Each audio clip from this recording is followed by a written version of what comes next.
Welcome to student in our RK tutorial YouTube class।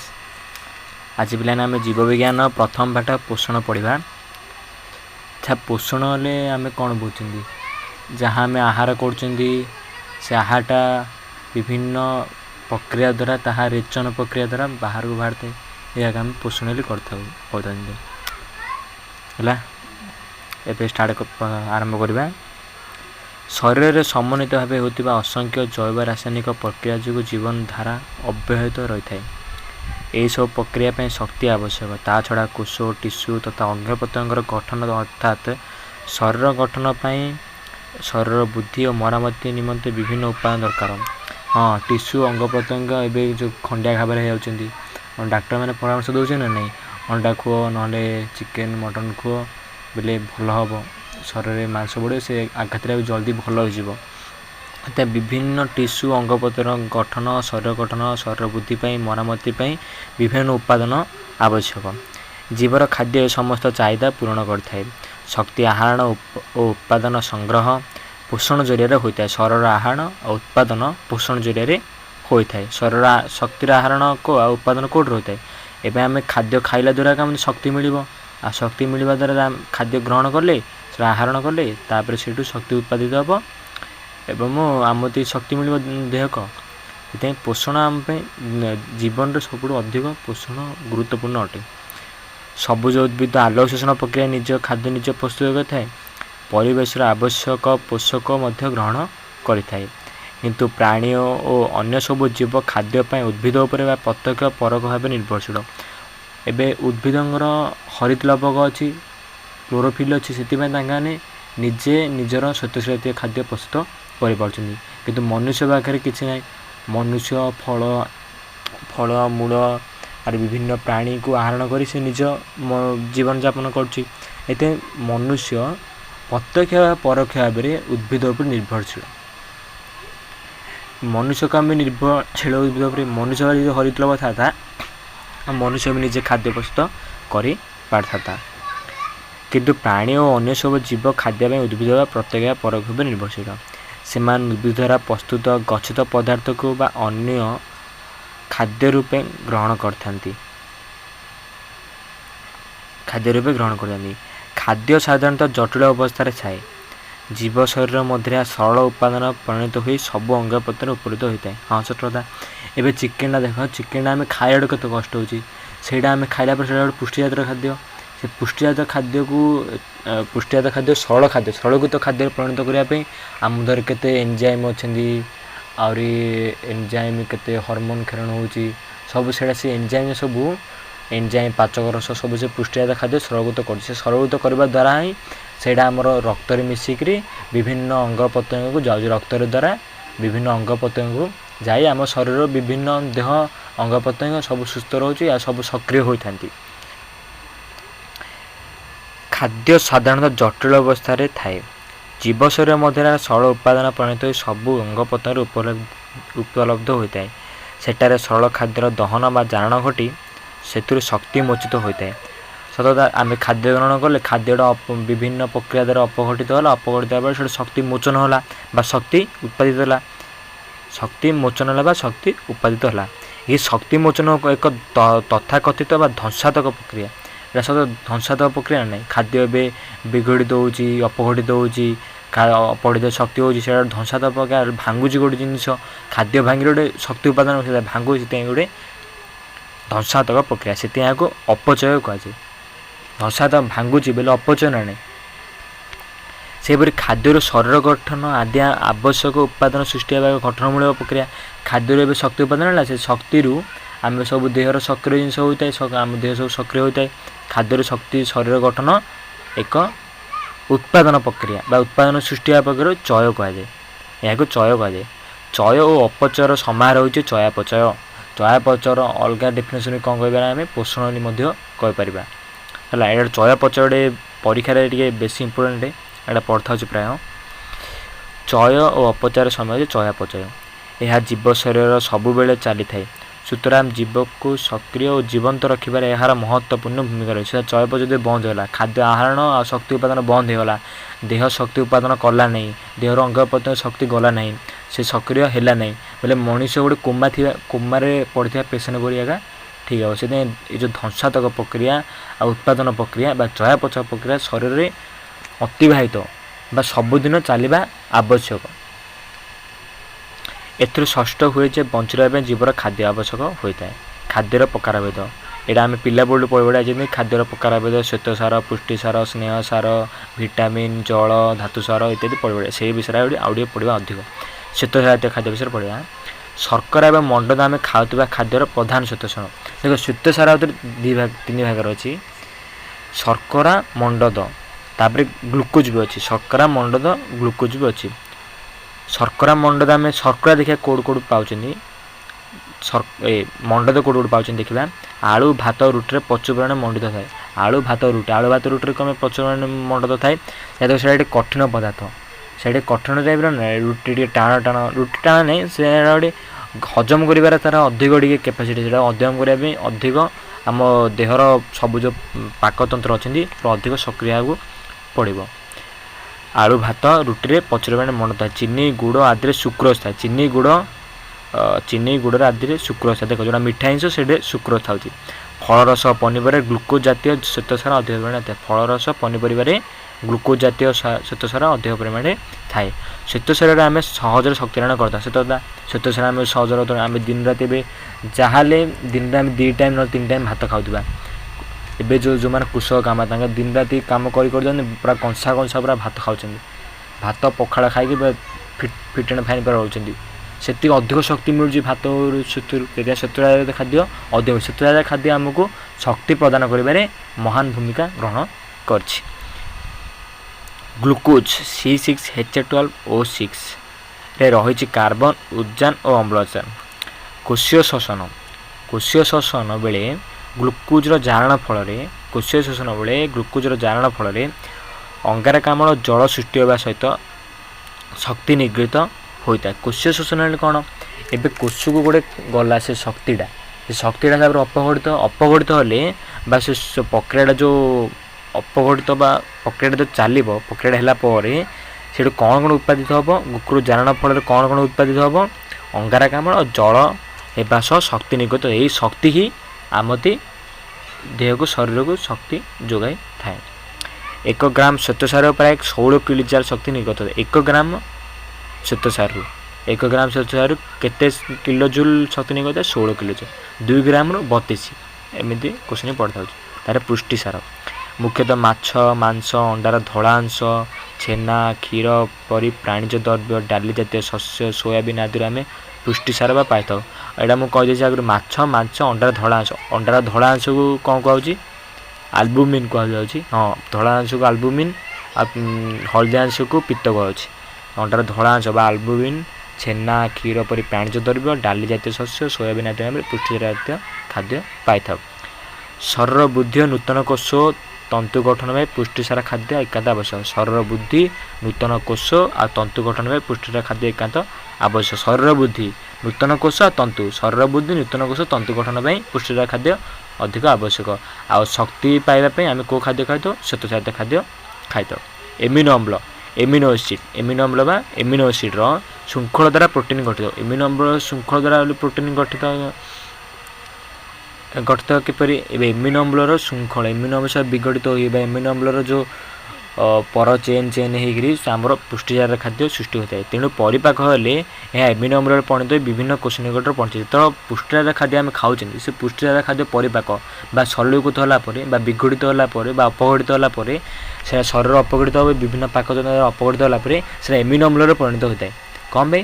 ସିନା amino ଅମ୍ଳର ସେ ଶୃଙ୍ଖଳକୁ ଆମେ protein କୁହାଯାଉ। Amino ଅମ୍ଳ ଶୃଙ୍ଖଳକୁ କ'ଣ କୁହାଯାଏ? ପ୍ରୋଟିନ୍ କୁହାଯାଏ। ସ୍ନେହସାର ଫ୍ୟାଟ୍ସ ବା ଲିପିଡ୍ସ, ମାଂସ, କ୍ଷୀର, ଛେନା, ଲହୁଣୀ, ଅଣ୍ଡାର ହଳଦିଆ ଅଂଶ, ତେଲ, ଘିଅର ସ୍ନେହସାର, ଚର୍ବି, ଲିପିଡ୍ ଜାତୀୟ ଖାଦ୍ୟ ଥାଏ। ଚର୍ବି, ଲିପିଡ୍ ବେଲେ ସ୍ନେହସାର ଆମର। କୋଷ ଝିଲ୍ଲି ତିଆରି ଲିପିଡ୍ର ଭୂମିକା ଗୁରୁତ୍ୱପୂର୍ଣ୍ଣ। ଦେଖ, ଶରୀର ବୃଦ୍ଧି, ନୂତନ କୋଷ ତନ୍ତୁ ଗଠନ ପାଇଁ ପୁଷ୍ଟିସାର, ଶକ୍ତି ପାଇଁ ଶ୍ୱେତସାର, ଏଇଟା କୋଷ ଝିଲ୍ଲି ତିଆରି ପାଇଁ ଲିପିଡ୍ ବା ସ୍ନେହସାର ଭୂମିକା ରହିଛି। ଶରୀରର ସ୍ନେହସାର ଚର୍ବି ଭାବରେ ସଞ୍ଚିତ ରହିଥାଏ। କହୁନାହାନ୍ତି ତ ଦେହର ଚର୍ବି ବେଶୀ ହେଇଗଲାଣି ବୋଲେ ସବୁ ଚର୍ବି ବେଲେ ସ୍ନେହସାର ଜାତୀୟ ଖାଦ୍ୟର ସେଇଟା ସଞ୍ଚୟ ସ୍ଥଳ। ଆବଶ୍ୟକ ସ୍ଥଳେ କୋଷ ଶୋଷଣ ଦ୍ୱାରା ଏହା ଜାଳେଣୀ ହୁଏ, ଏହା ଶରୀରକୁ ଶକ୍ତି ଯୋଗାଇଥାଏ। ଆବଶ୍ୟକ ସ୍ଥଳେ ଏବେ ଦେହର ଭାତ କିଛି ଖାଇବନି, ସେଇଟା ଯେଉଁ ଚର୍ବି ଆଗରେ ଯେଉଁ ଥାଉଛି ଖାଦ୍ୟଟା ସେଆ ମଧ୍ୟ ପରେ ଶକ୍ତି ଯୋଗାଇବ। ଚର୍ମ ତଳେ ଚର୍ବିର ଏକ ଆସ୍ତରଣ ରହିଥାଏ, ଏଇଟା ସମସ୍ତେ ଜାଣିଛନ୍ତି। ତାପ ଅପରିବାହୀ ହୋଇଥିବାରୁ ଚର୍ବି ଶରୀରରେ ଉଷୁମ ରଖିବାରେ ସାହାଯ୍ୟ କରିଥାଏ। ତାପ ଅପରିବାହୀ, ତାପ ସୁପରିବାହୀତା, ତାପ ସୁପରିବାହୀ ହେଲେ ଆମ ଦେହ ଉଷୁମ ରହିନଥାଏ। ତାପ ଅପରିବାହୀ ହୋଇଥିବାରୁ ଚର୍ବି ଶରୀରରେ ଉଷୁମ ରଖିବାରେ ସାହାଯ୍ୟ କରିଥାଏ। ଧାତୁସାର ଶରୀର ଗଠନ ପାଇଁ ବିଭିନ୍ନ ଧରଣର ଧାତୁସାର ଯଥା ଲୌହ, calcium, iodine, phosphorus, sodium, potassium ଆଦି ଆବଶ୍ୟକ। ଏଗୁଡ଼ାକ ଆମେ ଲୌହ, calcium, iodine, phosphorus, sodium, potassium କ'ଣ କହୁଛୁ? ଆମେ ସ୍ଥୂଳ ପୋଷକ ବି କୁହାଯାଏ। ଏଟାକୁ ସ୍ଥୂଳ ପୋଷକ ବି କୁହାଯାଏ। ଏଇଟା ଦେହ ପାଇଁ ଅଧିକ ଦରକାର, ସେଥିପାଇଁ ସ୍ଥୂଳ ପୋଷକ ମଧ୍ୟ କୁହାଯାଏ। ଶରୀର ଦାନ୍ତ ଓ ହାଡ଼ର ଗଠନ ପାଇଁ କାଲସିୟମ, ଲୋହିତ ରକ୍ତକଣିକାରେ ଥିବା ହିମୋଗ୍ଲୋବିନ୍ର ଗଠନ ପାଇଁ ଲୌହ ଆବଶ୍ୟକ ହୋଇଥାଏ। ଏହାଛଡ଼ା ଶରୀରରେ ଆୟନ ସନ୍ତୁଳନ ରକ୍ଷା କରିବାରେ ଧାତୁସାରର ପ୍ରମୁଖ ଭୂମିକା ରହିଛି। ଆୟନ ସନ୍ତୁଳନରେ କାହାର ଭୂମିକା ରହିଛି? ଧାତୁସାରର। ଏଇଟା ଗୋଟେ 2 ମାର୍କିଆ ଗୋଟେ ଦେଖ, ଏଇଟା ମେନ୍ କ୍ୱେଶ୍ଚିନ୍ ପୁରା। ଦାନ୍ତ ଓ ହାଡ଼ର ଗଠନ ପାଇଁ, ଦାନ୍ତ ହାଡ଼ର ଗଠନ କେଉଁଟା ଦରକାର? କାଲସିୟମ। ଦାନ୍ତ ହାଡ଼ର କାଲସିୟମ, ଦାନ୍ତ ହାଡ଼ର କାଲସିୟମ। ଲୋହିତ ରକ୍ତକଣାରେ ହିମୋଗ୍ଲୋବିନ୍ ଗଠନ ପାଇଁ ଲୌହ ଆବଶ୍ୟକ ହୋଇଥାଏ। ଭିଟାମିନ୍ କୋଷରେ ବିଭିନ୍ନ ପ୍ରକାର ରାସାୟନିକ ପ୍ରକ୍ରିୟା ଏନଜାଇମ୍ ସାହାଯ୍ୟରେ ହୋଇଥାଏ। ଭିଟାମିନ୍ର ଉପସ୍ଥିତିରେ ସେ ସମସ୍ତ ପ୍ରକ୍ରିୟା ସୁଚାରୁ ରୂପେ ସମ୍ପନ୍ନ ହୋଇଥାଏ। କୋଷରେ ବିଭିନ୍ନ ପ୍ରକାର ରାସାୟନିକ ପ୍ରକ୍ରିୟା ଏନଜାଇମ୍ ସାହାଯ୍ୟରେ ହୋଇଥାଏ। ମୁଁ ଆଗରୁ କହିଛି ଭିଟାମିନ୍ ଉପସ୍ଥିତିରେ ସେ ସମସ୍ତ ପ୍ରକ୍ରିୟା ସୁଚାରୁ ରୂପେ ସମ୍ପନ୍ନ ହୋଇଥାଏ। ସେ ଏନଜାଇମ୍ ଯେଉଁ କରୁଛି ଭିଟାମିନ୍ ଉପସ୍ଥିତିରେ ସେ କରିପାରୁଛି, ହେଲା। ଭିଟାମିନ୍ର ଅଭାବରୁ ଶରୀରରେ ବିଭିନ୍ନ ପ୍ରକାର ରୋଗ ହୋଇଥାଏ, ଜାଣିଛନ୍ତି ଆମେ ପଞ୍ଚମରେ ପଡ଼ିଥାଏ। ଭିଟାମିନ୍ ଏରେ ଅନ୍ଧାର କଣା, ଭିଟାମିନ୍ ବିରେ କ୍ଲାସିଓକାନ୍, ସବୁ କେଉଁ ରୋଗ ହୋଇଯାଉଛି ଆମେ ପଢ଼ିଛନ୍ତି। ଜଳର ଦ୍ରବଣୀୟ ଭିଟାମିନ୍, ଯେଉଁଟା ଜଳର ଦ୍ରବଣୀୟ, ଯେଉଁଟା ଜଳରେ ଦ୍ରବୀଭୂତ ହୋଇପାରିବ, ସେ ଭିଟାମିନ୍ କେଉଁଟା ମିଳୁଛି? ଶାଗ, ପନିପରିବା, ଫଳ ଆଦିରେ ମିଳିଥାଏ। ଏବେ ଦେଖେ ସେ ଭିଟାମିନ୍ ଆମ ସବୁ ଶାଗ, ପନିପରିବା, ଫଳରେ ଥାଉଛି। ସେଟା କହୁନାହାନ୍ତି କାଟିକିରି କେବେ ହେଲେ ପରିବାକୁ ରଖିବନି। କାଟିକି ଗଲେ ପରିବା ରଖିଲେ ସେ ଭିଟାମିନ୍ ବା ଧାତୁସାର ସବୁ ପଳେଇବ ସେ ପାଣିକି, ସବୁ ଆଉ ଖାଇବାର ମୂଲ୍ୟ କିଛି ରହିଲାଣି। ଚର୍ବି ଓ ତେଲର ଦ୍ରବଣୀୟ ଭିଟାମିନ୍ ପ୍ରାଣୀଜ ଚର୍ବି ବା ଉଦ୍ଭିଦଜାତ ତେଲରୁ ମିଳିଥାଏ। ତାପରେ ଗୋଟେ ଜଳ। ଜଳ ଆମର ଜୀବନର ଅତ୍ୟନ୍ତ ଅପରିହାର୍ଯ୍ୟ ଜିନିଷ। ଜଳ ନାହିଁ ବୋଲେ କିଛି ନାହିଁ। ଜଳ ବିହୀନ ସୃଷ୍ଟିନାଶ, ଜଳ ବହୁଳେ ସୃଷ୍ଟିନାଶ। କୋଷରେ ଥିବା କୋଷରସ ବା କୋଷ ଜୀବକରେ ପ୍ରାୟ 70ରୁ 90 ଭାଗ ଜଳ ଥାଏ। 70ରୁ 90 ଭାଗ ଜଳ ଥାଏ। କୋଷର ସ୍ଥିତି ଓ ଏଥିରେ ହୋଇଥିବା ବିଭିନ୍ନ ପ୍ରକ୍ରିୟା ପାଇଁ ଜଳ ଅତ୍ୟନ୍ତ ଆବଶ୍ୟକ। ଝାଳ, ପରିସ୍ରା, ନିଶ୍ୱାସରେ ଶରୀରରୁ ଜଳକ୍ଷୟ ହୋଇଥାଏ। ଝାଳ, ପରିସ୍ରା, ନିଶ୍ୱାସରେ ଆମର ଜଳକ୍ଷୟ ହୋଇଥାଏ। ଆଉ ବିଭିନ୍ନ ଯେଉଁ ପାକତନ୍ତ୍ର ଷଡ଼ୟକୃତ ଖାଦ୍ୟ ଜଳ ଆବଶ୍ୟକ ହୋଇଥାଏ। ସବୁ ଜଳ ଯେଉଁ ଅପଚୟ ହେଉଛି ସେଟାକୁ ଭରଣା ପାଇଁ ଆମେ ଯାହାହେଲେ ଦିନକୁ 3-4 ଲିଟର ପାଣି ପିଇବା ଉଚିତ। ଶରୀରର ଜଳୀୟ କମିଗଲେ ଶରୀର ଅବଶ ହୋଇଯାଏ, ବିଭିନ୍ନ ଅସୁସ୍ଥତା ଅବଶ ହୋଇଯାଏ, ଅଳସୁଆ ହୋଇଯାଏ, ଶରୀର ଅଳସୁଆ ହୋଇଯାଏ ବା ବିଭିନ୍ନ ଅସୁସ୍ଥତା ପ୍ରକାଶ ପାଏ। ଆଚ୍ଛା, ଏବେ ପଢ଼ିବା ସହଭୋଜୀ ପଶୁ। ଯେଉଁମାନେ ନିଜ ଖାଦ୍ୟ ନିଜ ଖାଦ୍ୟ ନିଜେ ବୋଲେ ସେମାନେ ନିଜ ଗୋଡ଼େ ନିଜେ ଛିଡ଼ା ହେଇଛନ୍ତି, ସେମାନଙ୍କୁ ସହଭୋଜୀ କୁହାଯାଏ। ପତ୍ର ହୋଇଥିବା ସମସ୍ତ ଉଦ୍ଭିଦ ନୀଳରତ ଶୈବାଳ, ପତ୍ର ହୋଇଥିବା ସମସ୍ତ ଉଦ୍ଭିଦ ନୀଳରତ ଶୈବାଳ ହେଉଛନ୍ତି ସହଭୋଜୀ। ଏହି ସମସ୍ତ ଜୀବ ସୂର୍ଯ୍ୟର ଆଲୋକ ଶକ୍ତିକୁ ଉପଯୋଗ କରି ସବୁଜ କଣିଆର ଉପସ୍ଥିତିରେ ଅଙ୍ଗାରକାମ୍ଳ ଓ ଜଳ ମଧ୍ୟରେ ସଂଯୋଗ ଘଟାଇ ଶୀତଜାତୀୟ ଖାଦ୍ୟ ପ୍ରସ୍ତୁତ କରନ୍ତି। ଏଇଟା ଆମେ ପିଲାବେଳୁ ପଢ଼ିପାରିଛନ୍ତି। ହରିତ୍ ଭାବରେ ସୂର୍ଯ୍ୟାଲୋକ, ଅଙ୍ଗାରକାମ୍ଳ ଆଉ ଜଳର ସଂଯୋଗ ଘଟାଇ ଶୀତଜାତୀୟ ଖାଦ୍ୟ ପ୍ରସ୍ତୁତ କରିଥାନ୍ତି। ଏହି ପ୍ରକ୍ରିୟାକୁ ଆଲୋକ ଶୋଷଣ କୁହାଯାଏ। ଏ ପ୍ରକ୍ରିୟାକୁ କ'ଣ କୁହାଯାଏ? ଆଲୋକ ଶୋଷଣ କୁହାଯାଏ।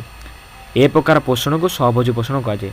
ଏ ପ୍ରକାର ପୋଷଣକୁ କ'ଣ କୁହାଯାଏ? ଏ ପ୍ରକାର ଆହରଣ ବା ପୋଷଣକୁ କ'ଣ କୁହାଯାଏ? ସହଭୋଜୀ ପୋଷଣ କୁହାଯାଏ। ଏଇଟା ଥିଲା ଆଲୋକ ଶୋଷଣ। ଏବେ ରସାୟ ଶୋଷଣ ପଢ଼ିବା। ରସାୟ ଶ୍ଳେଷଣ। ନାଇଟ୍ରେଟ୍ ପ୍ରସ୍ତୁତକାରୀ ବ୍ୟାକ୍ଟେରିଆ ବା ନାଇଟ୍ରିଫିଂ ବ୍ୟାକ୍ଟେରିଆ, ନାଇଟ୍ରେଟ୍ ଯିଏ ପ୍ରସ୍ତୁତ କରୁଛି, ଆମ ଯେଉଁ ଘଡ଼ଳି ମାରୁଛି ସେଇଟାରେ ନାଇଟ୍ରେଟ୍ ସୃଷ୍ଟି ହୋଇଯାଉଛି। ଏଇଟା ମନେ ରଖିଦିଅ, ଏଇଟା ଲାଷ୍ଟ ପାର୍ଟରେ ଆମେ ପଢ଼ିବା। ନାଇଟ୍ରେଟ୍ ପ୍ରସ୍ତୁତକାରୀ ବ୍ୟାକ୍ଟେରିଆ, ଗନ୍ଧକ ବ୍ୟାକ୍ଟେରିଆ, ପରିକେତକ ରସାୟ ଶୋଷଣ ବ୍ୟାକ୍ଟେରିଆ। ରସାୟ ଶୋଷଣ ଯିଏ ଭାଗ ନେଉଛି ସେଇଟା ରସାୟ ଶୋଷଣ ବ୍ୟାକ୍ଟେରିଆ କୁହାଯାଉଛି। ରସାୟ ଶୋଷଣ ପ୍ରକ୍ରିୟା ଯିଏ ଭାଗ ନେଉଛି ରସାୟ ଶୋଷଣ ବ୍ୟାକ୍ଟେରିଆ ଏକ ବିଶେଷ ଅଜୈବ ରାସାୟନିକ ପ୍ରକ୍ରିୟାରୁ ମିଳୁଥିବା ରାସାୟନିକ ଶକ୍ତିକୁ ଆହରଣ କରନ୍ତି। ଏହାକୁ ରସାୟ ଶୋଷଣ କୁହାଯାଏ। ଏ ଯେଉଁ ନାଇଟ୍ରେଟ୍ ପ୍ରସ୍ତୁତ ଗନ୍ଧ ବ୍ୟାକ୍ଟେରିଆ କେତେବେଳେ ଅଜୈବ ରାସାୟନିକ ପ୍ରକ୍ରିୟା, ଜୈବ ରାସାୟନିକ ପ୍ରକ୍ରିୟା ହେଉଛି ଆମର ଯେଉଁ ଉଦ୍ଭିଦ କରୁଛି, ଅଜୈବ ରାସାୟନିକ ପ୍ରକ୍ରିୟା କରୁଛନ୍ତି ଯିଏ ରସାୟ ଶୋଷଣ ବ୍ୟାକ୍ଟେରିଆ, ଅଜୈବ ରାସାୟନିକ ପ୍ରକ୍ରିୟାରୁ ମିଳିଥିବା ରାସାୟନିକ ଶକ୍ତିକୁ ଆହରଣ କରିଥାନ୍ତି। ଏହାକୁ ରସାୟ ଶୋଷଣ କୁହାଯାଏ। ଦେଖ ଆମର ନାଇଟ୍ରେଟ୍ ପ୍ରସ୍ତୁତ 2NH3 ଅଛି। ଦେଖ ନାଇଟ୍ରେଟ୍ ଅଛି 2NH3 plus 3O2 2NH3 plus 2O2 ammonia plus oxygen मिसला नाइट्रेट मीटर से कौन कर नाइट्रेट बैक्टेरिया से कौन कर 2HNO3 से 2HNO3 बोले हाइड्रोजन नाइट्रेट आउ H2O जल आ एनर्जी सृष्टि करता है। देखो से दुटा micellar 2NH3 H2S hydrogen sulphide और ऑक्सीजन मिसला से सल्फर बैक्टेरिया से दुटा जो मिसेला से अपवर्डित करके 2H2 2 सल्फर एनर्जी शक्ति सृष्टि बा उत्पादन कराई थाए। परभोजी पोषण एवं शुण स्वभोजी पोषण जो निज खाद्य निज से परभोजन अलग जो जीव मैंने निज खाद्य निज प्रस्तुत कर न पारि पोषण पर अन्य प्राणी बा उद्भिद पर निर्भर करते से परभोजी बोली कहुए। उदाहरण समय समस्त प्राणी मलांग निर्मूली राफ्लेसिया आदि परजीवी उद्भिद कवक अधिकांश बैक्टेरिया परभोजी श्रेणी अंतर्भुक्त। परजीवी किए समस्त प्राणी मलांग निर्मूली राफ्लेसिया आदि परभोजी यही जीव मान पोषण को परभोजी पोषण कहुए। परभोजी पोषण को चारि भाग कहुए बोले किए को स्टाइल रे पोषण कर परभोजी सब अन्य निर्भर मात्र किए किए को स्टाइल निर्भर होता है। प्राणी सम पोषण पड़ा परभोजन फास्ट हो प्राणी सम पोषण परजीवी प्राणी मानक छाड़ी अन्य समस्त प्राणी यही प्रणाली अन्य उद्भिद प्राणी को संपूर्ण अथवा आंशिक भाव में खाद्य रूप ग्रहण करती। यह हूँ प्राणी बा प्राणी सम पोषण परिपाक पर शैलकृत खाद्य आत्मकरण अंतग्रहण होता है। यह शरीर गठन शरीर कार्य रखा सहायक होता है। जो मनुष्य प्राणी सम सब प्राणी बाघ भालू इत्यादि सब गछ डाल खाई बचुँच।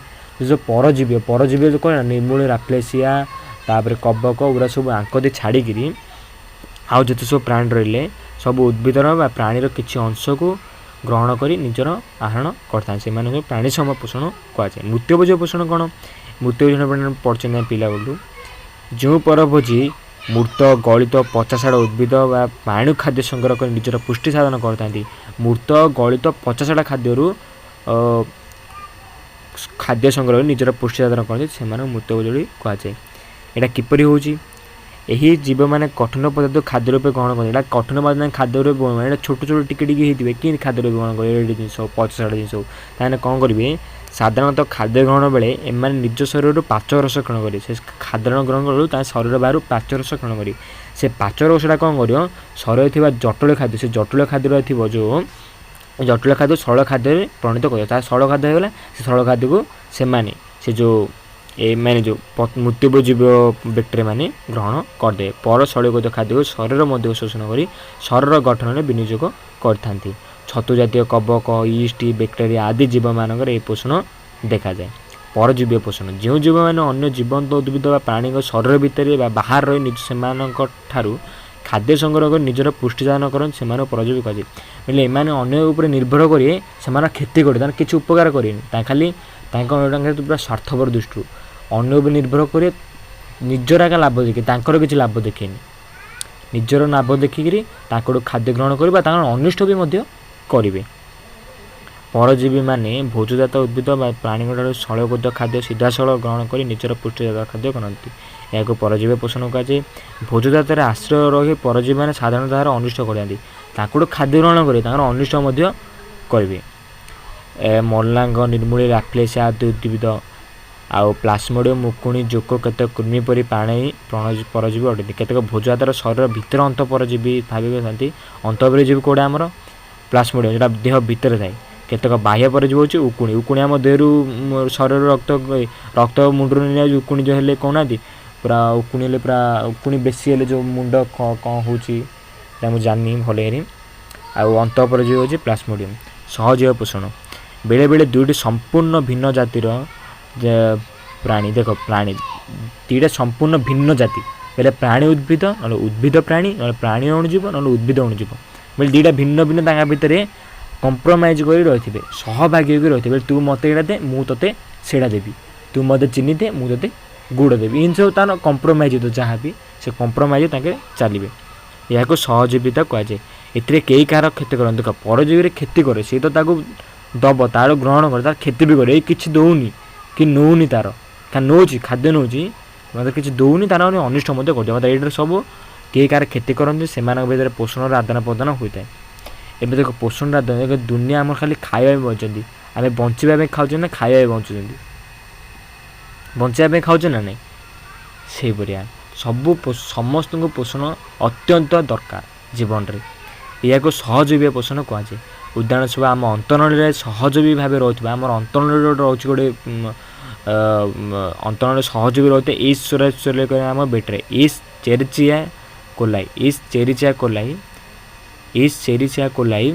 से कौन कर ईश्वर सहजीवी रोचे आम अंतनल रोज कौट रोच अंतनल रोज से कौन कर निज शरीर B12 विटामिन प्रस्तुत कर विटामिन B12 विटामिन प्रस्तुत कर B12 विटामिन आम अन्य ना हूँ कौन साइनोकोबालामिन से कौन कर शरीर B12 साइनोकोबालामिन सृष्टि कर परिवर्ते आम अंतरण से B12 ग्रहण कला आम शरीर को देला ता बदल से कौन नब ता बदल से खाद्य आम शरीर अंतनल खाद्य ग्रहण कर निजर पुष्टि साधन करता है। जब खाद्य विभेदन आम पढ़े जो राइबोजोम था से राइबोजोम कौन कर सब जो भूमि नाइट्रोजेन से अपघटित कर विबंधन करी डालजात खाद्य तो डालजात खाद्य निज पुष्टिजात ग्रहण कर जैव खाद्य विबंधन सहजीवी बैक्टेरिया अवदान सहजीवितार अन्य एक उदाहरण।